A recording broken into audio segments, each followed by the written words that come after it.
By the end of today's episode, you'll know what to do if a casting director offers you a smaller role than what you were originally hoping for. Welcome to the Actor's Career Compass, where we help aspiring screen actors find high-quality auditions, sign with great agents, and book major roles in legit productions. I'm your host, Martin Benson, and today we're going to be discussing what to do if a casting director likes your audition and then proceeds to offer you a smaller, worse role than what you originally were hoping to get. We're going to cover some guidelines on what to do or say to hopefully be given a bigger role, an email template that you can actually use to ask for what you want, and what to do if it's just not possible to be given the role that you really want. So, first off, it really does suck if you submit for a nice, meaty role and then the casting director comes back and says, well, we actually have this other role where you'll just be saying one line. Or, yeah, can you actually be background in this film? Why do they do that? It's really, really annoying. But there is a reason. Usually, the reason is because while they may have very much liked your audition, they thought it was pretty strong, something may have come up and they had to select another actor for the role. For example, maybe the actor had a close friendship with the director or writer, and so the director or writer overrode the casting director and chose this other actor for the part. Or maybe the actor that they selected was able to bring something else to the table, like they had a super strong name, right, with a big following.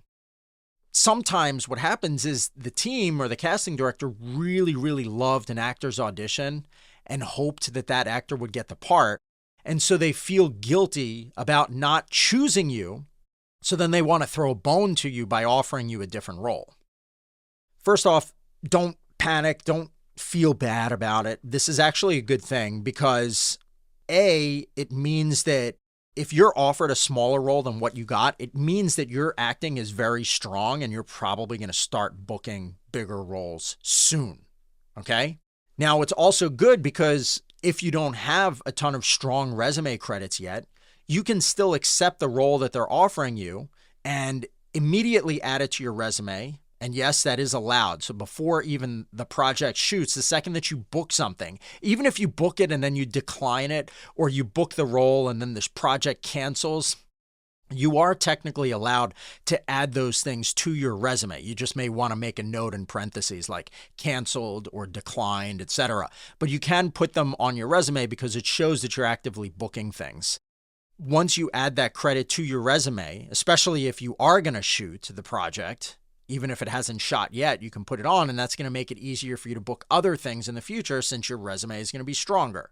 And of course, if it's a speaking role in a bigger union project like SAG-AFTRA, if you're not yet in SAG and you were originally considering or submitting for a major role and then they give you a really tiny role, but it's still a speaking part, it's probably going to make you eligible to join SAG-AFTRA if you're not already in the union. So before you turn the role down or get disappointed about it, just think about other opportunities that there are for you, even if the pay is lower and the role isn't really a challenge or that good.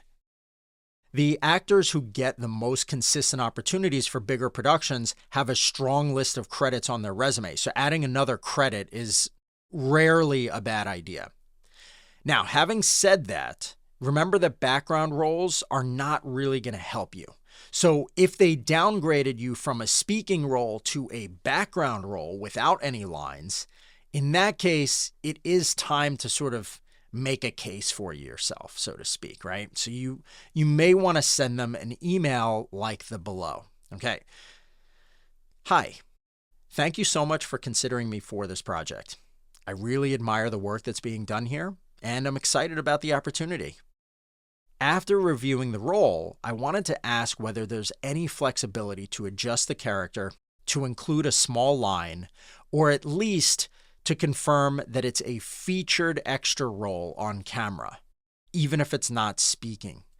I'm in the process of building my resume, and having a more substantial credit besides standard background would align better with where I am at in my career.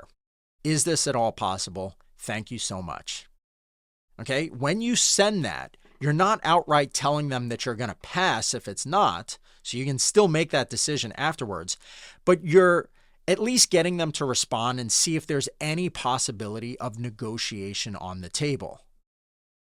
If they're not willing to budge, you can ask for a few other things in your follow-up email if you want, like asking for at least one close-up on the camera, or being able to be close or right near the lead character in a scene, or making sure that they give you an IMDb credit, or even just asking for a slightly higher pay rate. Okay, again, because there's a possibility that they wanted to offer you this role because they felt like guilty or bad that it had to be given to someone else, they might be more willing to negotiate.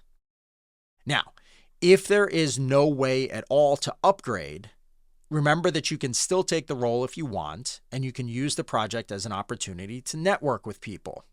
But if you're not interested, it is also okay to turn the role down and focus your time and attention on other projects instead. Thanks for listening. Now, if you want to dive even deeper on negotiation, I highly recommend checking out my podcast called How to Negotiate Your Pay Without an Agent, which is episode number 53. You're going to learn a lot and have a much better understanding of how to communicate with casting directors respectfully and increase your rates and get better deals. Okay, check it out. Again, it's episode number 53, How to Negotiate Your Pay Without an Agent on the Actor's Career Compass. Lastly, if you'd like to work with me personally, I'd love to hop on a quick Zoom call. It's completely free. We'll take a look at where you are, what you're struggling with, and see what the next best steps are for you to take. And then we'll discuss whether one of my one-to-one coaching programs might be a good fit for you. So if you're ready for that, just visit martinbenson.com and you can set it up. I'd love to meet with you. Thanks so much, and I'll see you soon.